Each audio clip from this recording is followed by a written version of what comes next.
Rander police સ્ટેશનના ચોરીના ગુનામાં છેલ્લા 3 માસથી નાસ્તા ફરતા આરોપીને ઝડપી પાડતી ડિંડોલી પોલીસ સ્ટેશનની સર્વેલન્સ ટીમ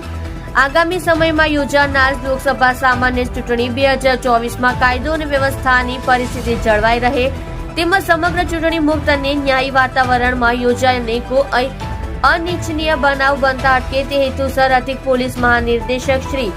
સીઆઈડી ક્રાઇમ અને રેલવેઝ ગુજરાત રાજ્ય ગાંધીનગર દ્વારા 16/2/2024 થી લોકસભા ચૂંટણી 2024નું પરિણામ જાહેર થાય ત્યાં સુધી નાસ્તા ફરતા ઇસમોને ઝડપી પાડવા માટે સ્પેશિયલ ડ્રાઇવનું આયોજન કરવામાં આવે છે।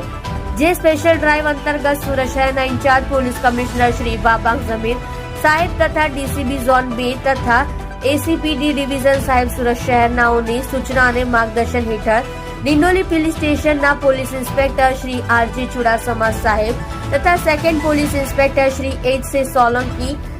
સાહેબનાઓના સીધા સુપરવિઝન હેઠળ સર્વેલન્સ સ્ટાફના પીએસઆઈ એલએચ મસાણી તથા એએસઆઈ ડીઆર બથવાર તથા પોલીસ માણસોને સાથે રાખી ડિંડોલી વિસ્તારમાં પેટ્રોલિંગમાં હતા તે દરમિયાન assistant head constable Mahendrabhai Fakirabhai તથા આસિસ્ટન્ટ હેડ કોન્સ્ટેબલ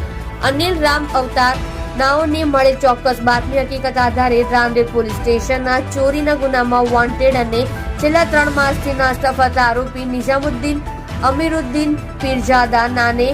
ફેસ્તાન આવાસ પાણીની ટાંકી પાસેથી ઝડપી પાડી સારી અને પ્રશંસનીય કામગીરી કરે છે। તમે જોઈ રહ્યા છો SD ન્યૂઝ ચેનલ ફેઝર શેખની સાથે।